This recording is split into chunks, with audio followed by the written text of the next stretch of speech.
want to say this, man. Clearly, a lot of people are very upset with the recent patch for Season 2. It's silly.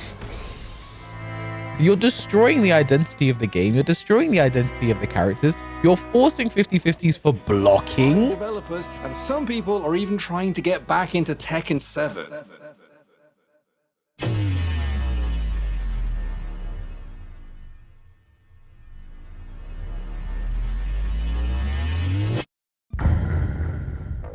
It's early 2021, not long after the Chinese New Year, which was fittingly the year of the ox.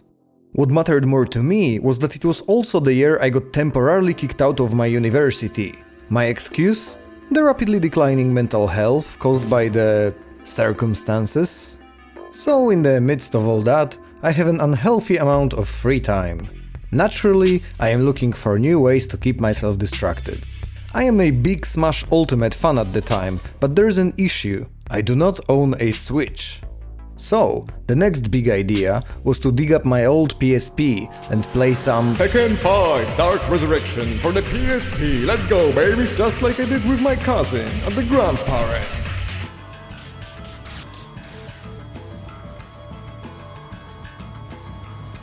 Yeah, it didn't really work out, but I was captivated by the idea of a fighting game I could actually play. I thought to myself, there has to exist a more modern Tekken for me to enjoy on my trusty old gamer laptop. After downloading the game, I figured the best way of familiarizing myself with the mechanics and also assessing the vibes present would be to play the story mode.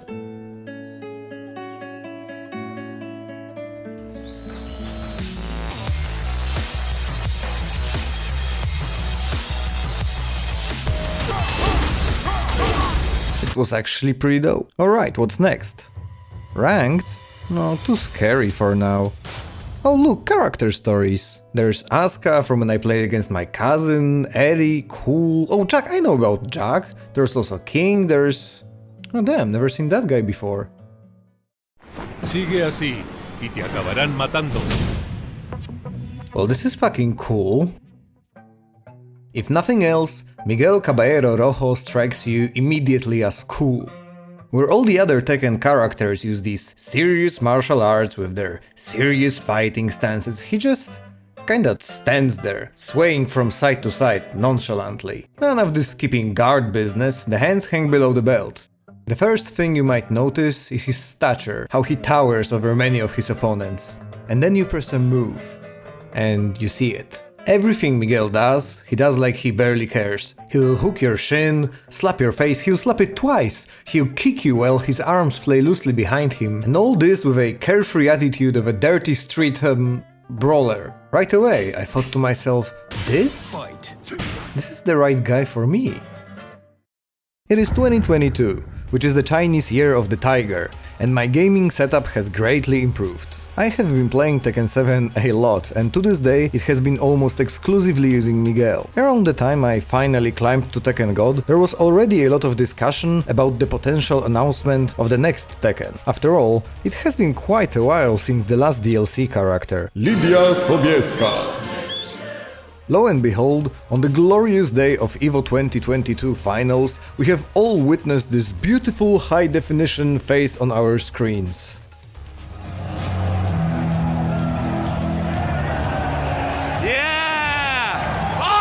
The message was clear, Namco were cooking, and so the great speculations began. I would say Miguel makes it. Yeah, definitely. Those will be in the game. I, for one, was feeling pretty safe. Miguel, while never too prominent in terms of pick rate, was generally pretty well regarded by the community. Additionally, while you can't say he was ever really present in it, he at least has some stakes in the main story, and has never missed an entry since his release in Tekken 6. I was heading into the new era of Tekken with a pretty optimistic outlook. That's until one grainy ass image graced the internet. Oh hey look, this looks somewhat legit, let's see. Leroy main roster, that was to be expected. Oh, Mr. Raven. Interesting. June. Cool, I guess, never seen her in game before. Wait, where's my guy? This felt like a gut punch to me. I really did not expect my main, nay, my one and only, to be omitted like this. I was slowly coming to terms with the terrifying realization. Me, a die-hard one-trick, had to go and face the new and scary world without that rusty Spanish man on my side. And see, these days, I'm doing fine. But still, lately, more and more, I think about him. Because, you know, it isn't over for my man. I had this one conversation with one of my best friends that I met through Tekken 7, who was a Heihachi main. I complained about how much it sucked that Miguel was not in the game, and he solemnly replied, "Oh, your main is gone? Well, Heihachi is completely dead." And yet, here we are. So there is hope. And to keep the hope alive, to keep the Miguel fire aflame, I would like to honor him by answering a simple question that, well, probably at least some of you were asking, and that is, what could he become? But to answer that, we first need to agree on who Miguel was. Miguel has an interesting place in the lore. The world of Tekken, and more specifically the world of Tekken 6, is enveloped in an all-out war. War started by one edgy twink, Jin Kazama. At the time, he was the leader, I should say, the chief executive officer of Mishima Zaibatsu, the gigantic military corporation turned military state. Jin fights against the G-Corp, which is a different corp, led by one evil motherfucker, and also his dad, Kazuya Mishima. So the way Jin goes about doing the war is just straight up killing civilians indiscriminately, aiming to cause as much suffering as possible in order to summon a demon or some other stupid emo shit. Both him and Kazuya are big magic devil boys, fighting their big magic fights over important magic stuff.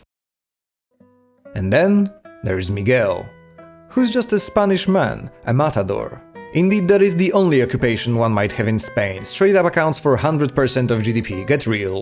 According to his Tekken 6 story intro, he is also a lone wolf type. He ran away from his conservative parents to live at a bar owned by an acquaintance, and judging by the look of his moves, it might also have been where he learned how to fight. The only person he ever truly cherished was his sister. And then, as life goes, his sister decided she was getting married. It was a warm, beautiful day. There was not a cloud in the sky.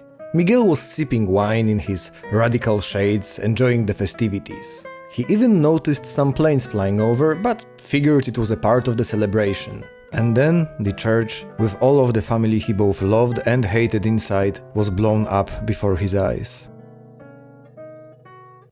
A blast of intense heat engulfed the area. Miguel was knocked back and sustained intense pain throughout his body, but rushed to the church to search for his sister. When he found her, her dress was stained crimson red, and air no longer filled her lungs. Miguel's screams echoed through the smoldering rubble that was once the church. After hearing that the aerial attack had been the work of the Mishima Zaibatsu, Miguel gave in to the dark thoughts, loathing and hatred, and swore revenge upon Jin Kazama. After that, Miguel spends his days wandering from place to place, picking fights with whoever he can along the way. Once he even comes close, but ultimately fails to catch Jin, who escapes in a helicopter just before Miguel can reach him. And while Miguel's rage and desire for revenge are the main driving forces of his story, it's not all the characterization we get of him. In his Act 2 ending, he takes on a group of thugs. After he sends one flying back with a kick, he comes up and grabs his arm to finish him off, but is then stopped by a woman covering the helpless dude with her body. She gives Miguel a stern look, as if she was judging him for his actions. Her face reminds him of his sister. Would she approve of the man he has become? He lets the man go and walks away. It's an interesting glimpse into the internal struggle of the character, which is something we barely ever get in these games. Miguel fights to forget the humanity he had lost, while the real world keeps reminding him of it. And then, come Tekken 7, in the same story chapter that led me to main the character in the first place, by complete accident he finally finds the opportunity to fulfill his goal. He just randomly comes across Jin, wandering all dazed and confused. and emo, after his battle with the demon that he did eventually manage to summon. Which, by the way, didn't even work for what he was trying to do, so all the war crimes? Yeah, that was for nothing. Awesome. Miguel wastes no time. He beats him up to a pulp and gets ready to seal the deal, and again he finds something he can't overcome. But this time it's something different. Jin, straight up, doesn't care about dying. More so, he encourages Miguel to kill him. Miguel is confused and disappointed. He goes, "Well, now I don't want to do it anymore," and leaves Jin because, in his words, he hasn't yet suffered enough to deserve death. And then promises to come back and kill him when he is filled with hope. Which, admittedly, is an insanely badass thing to do, but also the wrong choice. Oh my god, Miguel, you had it! You could have done the funniest fucking thing!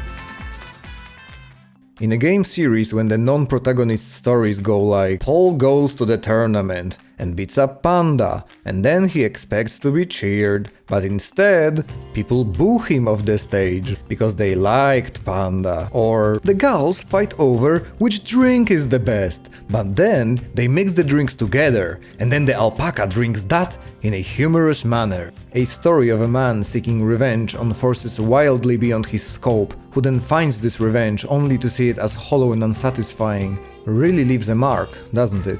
So then, when Miguel expresses his animosity towards Jin for, may I remind you, starting a world war and murdering the only person he ever cared for, we can't help but side with him, which puts the poster boy in an uncomfortable position. Because as much as he may have believed in his heart, accepted his past, and really held the space in that, there are still, presumably, millions of people hurt and killed as a direct consequence of his actions. So while Jin might have moved on to a better tomorrow, Miguel personifies the morbid past, literally coming back to haunt him. And get this. During Jin's last cutscene of Tekken 8, he's riding his bike towards Lane. Bro, I swear, Namco can think of nothing more cool than making a character ride a motorcycle. Also, why was she just vibing there alone in the middle of the desert? And it all sure has this "and they lived happily ever after" vibe to it. Hopeful, you could say. Don't tell me you can't see this. A perfect opportunity for a certain someone to come in the end to remind our hero that going from to however cute does not absolve one of their crimes. It's a confrontation Jin honestly deserves. Not against his evil arch-enemy, not against himself, but against what he left in his wake, the lives he changed and destroyed. We obviously know he's not gonna die, not in Tekken 7 and not in Tekken 11, but there are still several seasons of 8 to add new story chapters, which conveniently are solely there to promote new DLC additions, and boy, a big part of me hopes Miguel does not screw it up this time, because for all the winning Jin does, this is a fight he deserves to lose.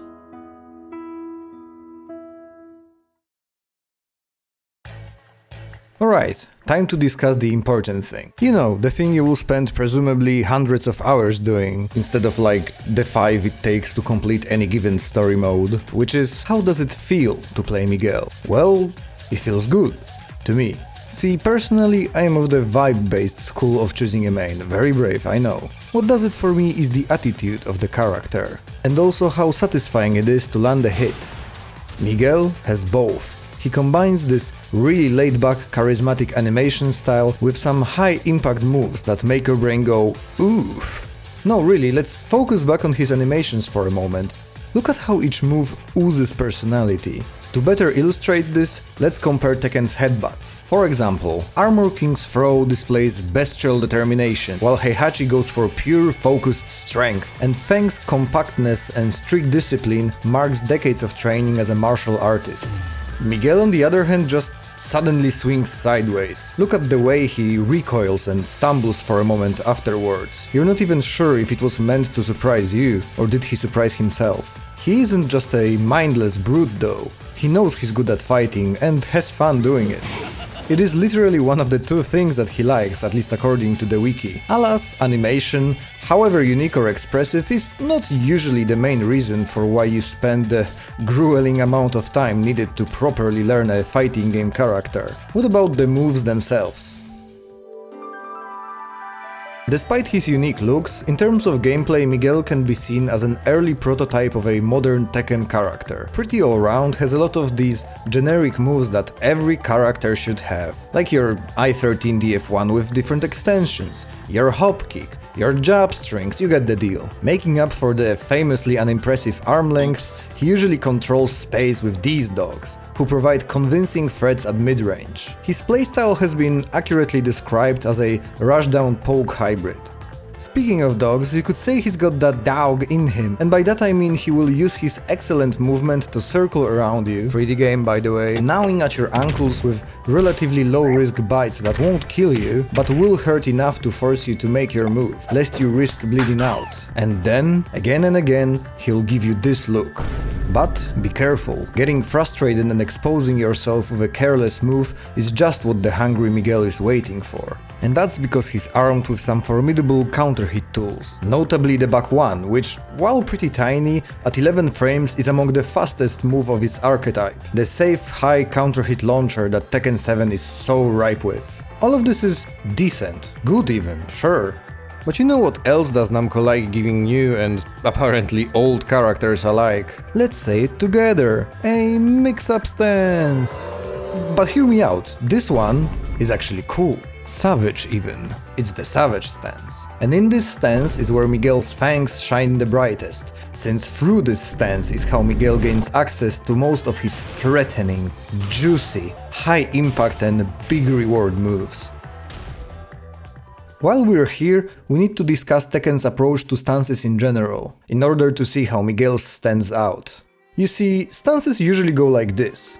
You fulfill some sort of condition, such as landing a move on hit or block. You are then rewarded by having your character transition into a stance, which gives you some sort of inherent advantage. Sometimes literally frame advantage, like how Paul's or Reyna's normally minus on block moves become advantageous if you enter the appropriate stance from them. But the perks may also include all kinds of evasion, automatic parries, armor, or a combination of those, all to make you feel like Harada himself is patting you on the head and saying, "My child, rejoice, for you have succeeded. You may now exercise your God-given right to select one of these like 5 to 10 moves to mix up your opponent with."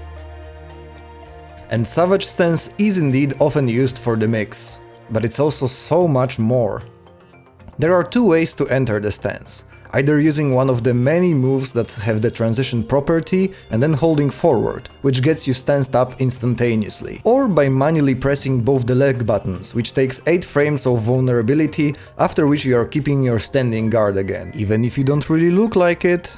Because you are back to defending almost immediately, and you retain the ability to quickly cancel the stance by crouching, it's easy to keep your intentions ambiguous, just staring down your opponents from a range, feeling out their discomfort. This is what gives the character the wolf-like ebb and flow of moving and then suddenly stopping in preparation of a devastating attack. There's one problem though. The stance itself doesn't have any built-in evasion, it doesn't automatically parry anything, and surprisingly, it doesn't ever improve the frame advantage of the moves. And I really need to emphasize that this is an exception rather than a rule in Tekken. And that's because Miguel is not about bullshit, not about whatever this is. What you see is what you get, and what you do with it is your choice entirely. But that's the thing, if you aren't given any advantages, how can you be sure that God is on your side, and that it is now your time to mix the opponent up? And here's the part that makes me enjoy the character a lot. You can't. Your right to the mix-up is rarely divine. Instead, it's rough around the edges, it's imperfect. It is carved with your very hands out of the fabric which is your opponent's fear. Fear which you have conditioned them into. See, there's a rule to Miguel, a rule we will refer to going forward as the rule of Miguel. And the rule says, "A huge plenty of moves shall allow you the stance transition. Alas, if blocked, they will leave you at frame disadvantage. But fear not. for they shall all wield a hidden strength. A counter-hitting extension that will make your advantage felt, even when it cannot be seen. The rule permeates Miguel's move list. It creates a dynamic where much of your advantage sits not on paper, but deep in your opponent's heart. Do they allow you to go into the stance? Or do they risk getting counter-hit, trying to prevent you from threatening the mix-up at all? And here's the kicker. Several moves in the stance also have that transitional property, which means that you can loop your offense all while staying in minus. The dynamic is absolutely not unique to Miguel. You could say that about half the strings in the game fulfill a similar role, but nowhere near is it as central to a character's game plan as it is for Miguel through the use of Savage. And believe me, the stance not only provides you with some appropriately devastating options, it offers a big quantity of them.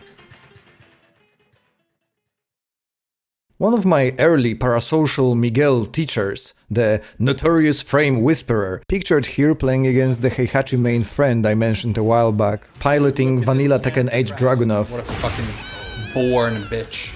You will be bitch for your entire fucking existence, and then you will die a bitch death and go to a bitch grave. Put it right when he said that Savage turns Miguel into a stationary Swiss Army knife. And that's because the stance really has it all. A can opener, a tiny pair of scissors, bunch of screwdrivers, something to thread the needle with, but most importantly of all, the main knife has that satisfying click to it. Oh, you wanna know what the main knife is? Well... Miguel, why Savage 2? Like, why Savage 2?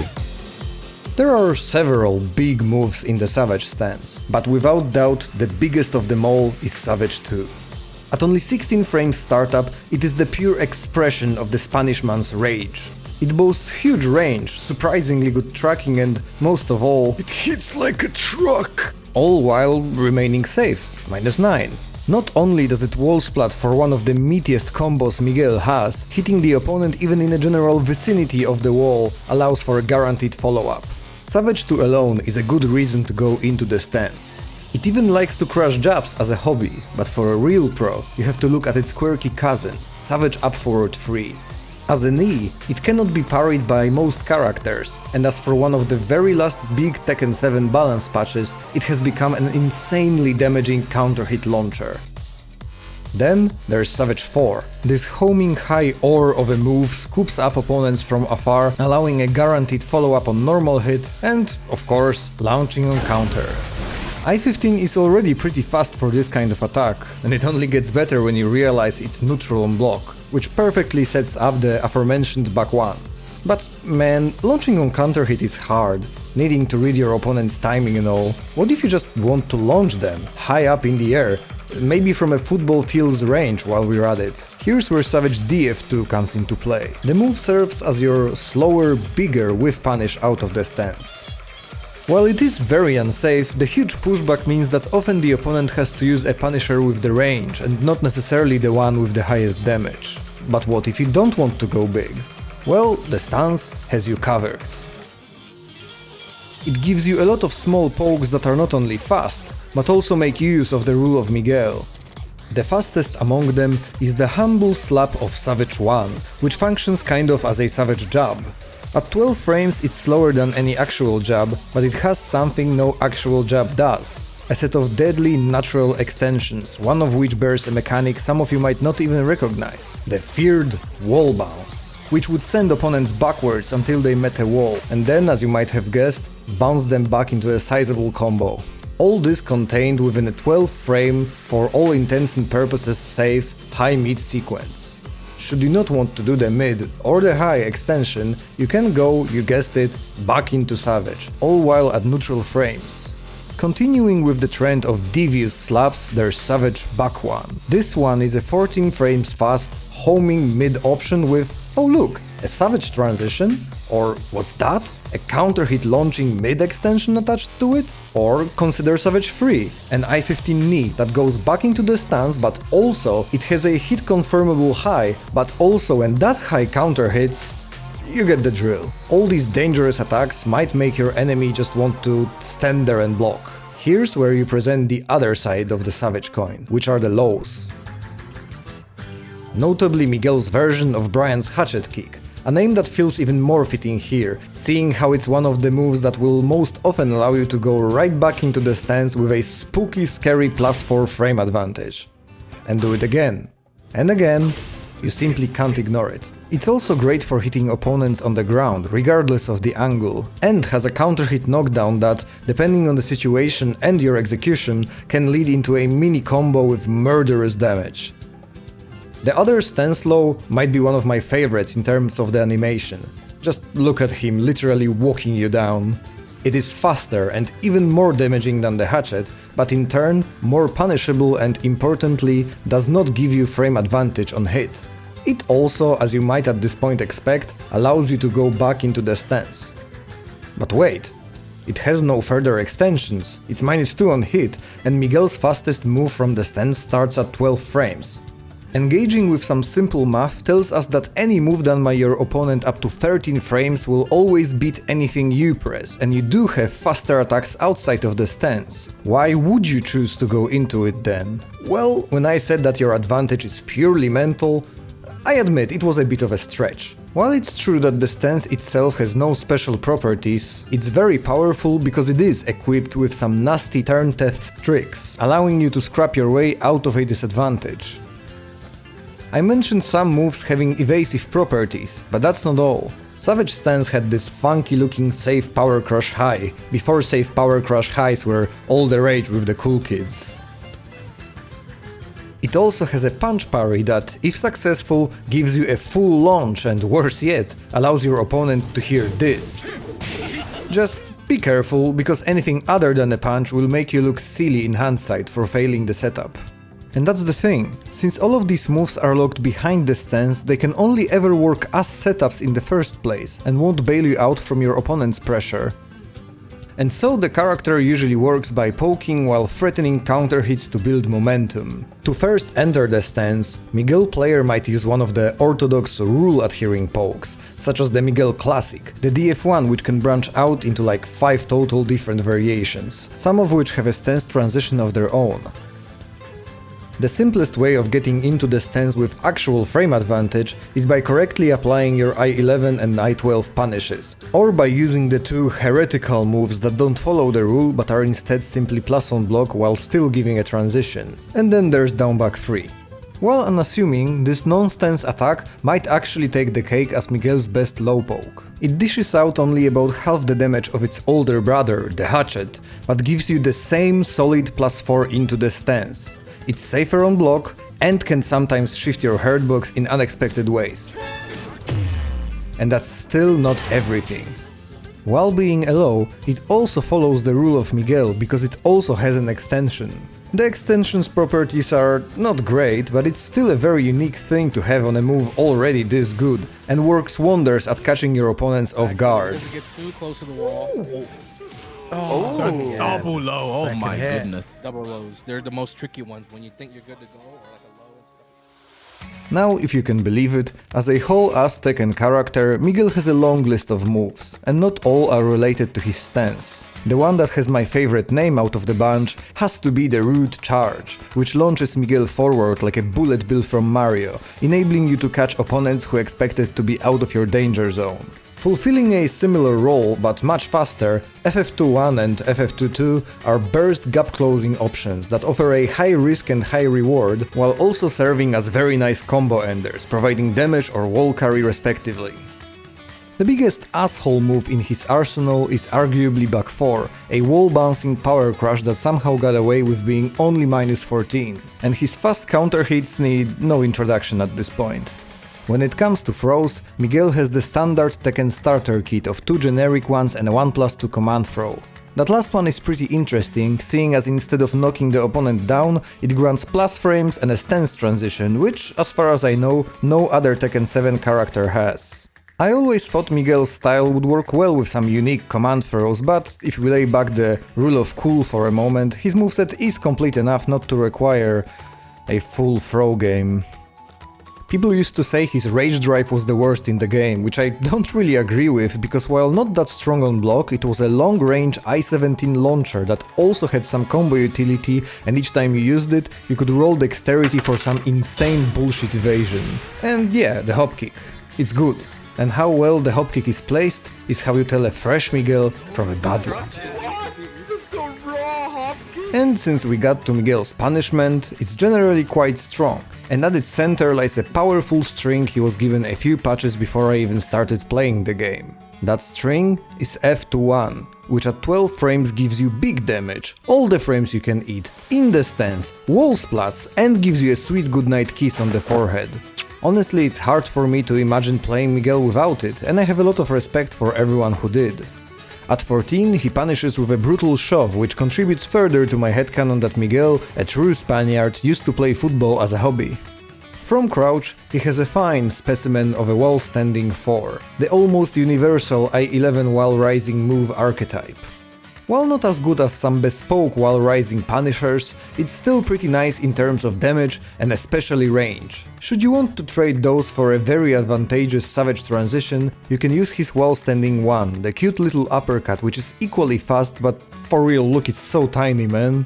And he does need those two to do a lot of heavy lifting, because as it stands he has no while rising moves 12 and 13 frames fast, which makes punishing a lot of safer lows a big weakness for him. To make up for it, Miguel is one of the very few characters that actually launches opponents at -14 from crouch, which in itself is amazing, we are all very proud. The move is, however, balanced out by giving only a very awkward and relatively low damage combo, and not even giving a wall splat at point blank, and all while being very unsafe to just throw out. Which is, you know, very fair. A move launching an opponent for a simple -14 low is very powerful and should come with its fair share of drop. Oh, come on! Get out here! The character in its existing form is very dear to my heart. All these moves I spent countless hours learning the game with feel like home. To me. But there is just one problem.